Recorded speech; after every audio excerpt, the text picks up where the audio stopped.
हे अर्जुन, स्त्री वैश्य शूद्र तथा पाप योनि चंडाल आदि जो कोई भी हो, वो भी मेरी शरण होकर परम गति को ही प्राप्त होते हैं। तो इसमें 2 प्रश्न हैं। पहला तो ये कि आखिर हर ऋषि कहीं न कहीं स्त्री को इसी निम्न कोटि में डाल के बात करते हैं। तो ऐसी, और दूसरा, अगर इसको सिर्फ़, कई बार आपने समझाया है कि ये मन की 2 स्थितियों पे होती है बात। अगर ऐसा भी है, तो इस स्थिति में इसी उपमा के तौर पे इसी स्थिति को ऐसे नीच तल पे रख के बात क्यों कही जाती है? और अगर ऐसा कुछ है वास्तव में जो मतलब भी एक स्त्री होने के नाते ध्यान रखने वाली चीज़ है, तो फिर वो क्या है? उसको कैसे? देखो समझना पड़ेगा।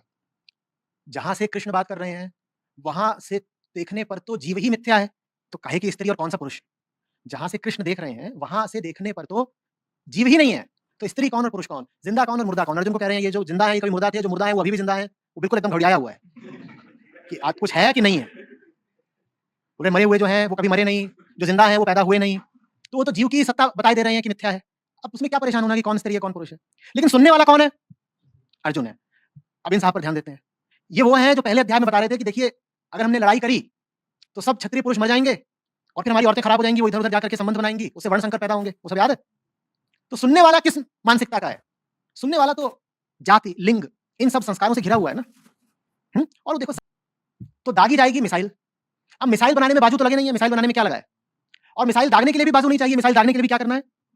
तो मिसाइल बनाने का काम भी स्त्रियाँ कर सकती हैं आज, और मिसाइल लॉन्च करने का काम भी स्त्रियाँ कर सकती हैं। कर सकती हैं ना? अभी पिक्चर देख के आई होगी मिशन मंगल, उसमें देखा होगा कि उसमें जो पूरी टीम ही थी, उसमें ज़्यादातर क्या थी? महिलाएँ ही थी। तो आज के समय में तीर क्या, रॉकेट भी लॉन्च करना हो तो महिलाएँ पूरी तरह सक्षम हैं। पर उस समय होता था गदा युद्ध। अब तुम भीम के सामने अमृता को खड़ा कर दो गदा दे करके, तो क्या होगा? क्या होगा बोलो? कुछ नहीं होगा। भीम हँस-हँस के लौटने लग जाएँगे कि तो उस समय जो पावर आता था, जो एनर्जी का स्रोत था, वो ये था, द ह्यूमन मसल। और ह्यूमन मसल किसके पास ज़्यादा थी? पुरुषों के पास ज़्यादा थी। तो भई सारी सत्ता पुरुषों ने हथियार रखी थी। उन्हीं सत्ताधारियों में एक कौन है? अर्जुन भी। तो अर्जुन की निगाह में भी स्त्रियाँ कैसी हैं? ये उस समय की बात है, अर्जुन को दोष नहीं दिया जा रहा। उस समय पे जितने लोग थे, उन सबकी दृष्टि में स्त्रियाँ थोड़े नीचे के ही तल की हुई ना, क्योंकि ऊर्जा तो है नहीं उनके पास, और पूरी अर्थव्यवस्था ही किससे चल रही है? पूरी दुनिया ही किससे चल रही है? ऊर्जा से। ऊर्जा है, ऊर्जा। जहाँ कहीं ऊर्जा होती है, वहाँ सत्ता होती है। फिर समझो, जहाँ ऊर्जा है, वहीं पर सत्ता है, क्योंकि आदमी की सारी ताकत किस पर आधारित है? ऊर्जा पर आधारित है। अब ये जो बात हो रही है, जिस समय की बात हो रही है, फिर से याद करो कि ऊर्जा पाने का एकमात्र ज़रिया क्या था? आदमी का बाज़ू। और औरतों के बाज़ू ज़रा कमज़ोर होते थे, आज भी होते हैं। लेकिन आज सौभाग्य की बात ये है महिलाओं के लिए कि ऊर्जा बाजुओं से नहीं आती, मस्तिष्क से आती है। में आएँगे, उनको भी मुक्ति है। अर्जुन, तेरी दुनिया में स्त्रियों को निचला दर्जा दिया जाता है ना? नहीं। कृष्ण की शरण में आएँगी तो महिलाओं को भी बराबर की मुक्ति है।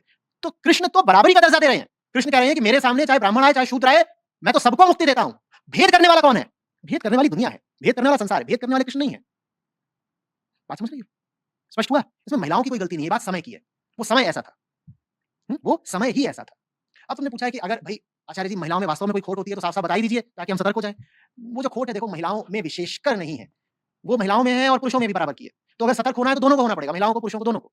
और वो खोट यही है कि शरीर के चलाए ज़रा कम चलो। अगर स्त्री ऐसी है कि शरीर के चलाए चलती है तो उसे भी सतर्क होना पड़ेगा। पुरुष ऐसा है कि स्त्री शरीर के चलाए चलता है तो पुरुष को भी सतर्क होना पड़ेगा। पर देह से थोड़ा बचकर रहो। देखा ज़रूर ऐसा जाता है। हुँ? दृष्टिगत जो प्रमाण हैं वो यही लेकिन बताते हैं कि पुरुषों की सत्ता ने महिलाओं को कुछ ऐसा संस्कारित कर दिया है कि वो बहुत ज़्यादा देह भावना में जीती हैं। इसमें कुछ काम तो प्रकृति का है और कुछ काम इस पुरुष केंद्रित, पुरुष संचालित समाज का है। स्त्रियों से कह दिया गया है कि तुम्हें हम स्थान, सम्मान और धन तुम्हारे रूप सौंदर्य के अनुपात में ही देंगे। और ये बात बहुत आरंभ से शुरू हो जाती है। अब ये पिक्चर देखिए छिछोरे। हुँ? आईआईटी बॉम्बे पर आधारित है वो। वहाँ की हॉस्टल लाइफ से संबंधित है। तो उसमें भी वही दिखा रहे हैं कि कैंपस में 40 लड़कों पे 1 लड़की है, खैर ऐसा तो होता भी था। लेकिन वो जो लड़की है उसका कहानी में जो कुल योगदान है वो यही है कि वो सुंदर-सुंदर है और सब लड़के उसके पीछे पड़े हैं।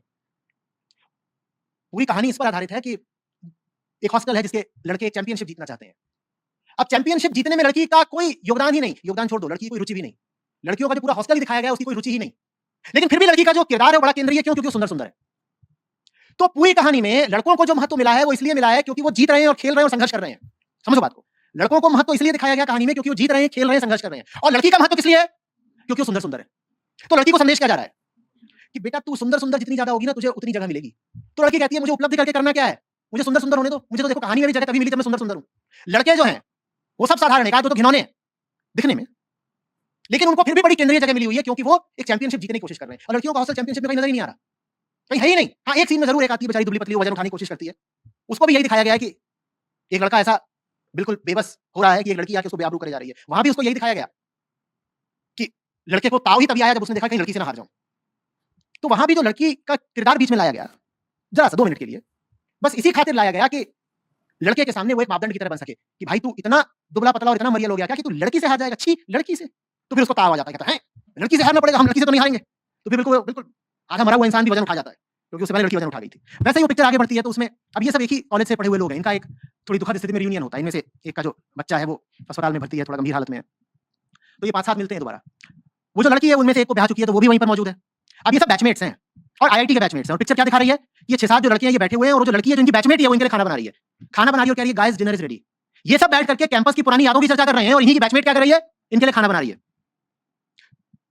तो ये बात हमने महिलाओं के भीतर बहुत गहरे से बसा दी है कि देखो तुम्हारी उपयोगिता, तुम्हारा महत्व, तुम्हारा सम्मान तभी है जब तुम या तो सुंदर-सुंदर हो जाओ या देह वाले बाकी सब काम करो, खाना बनाना, बच्चे पैदा करना इत्यादि, इत्यादि।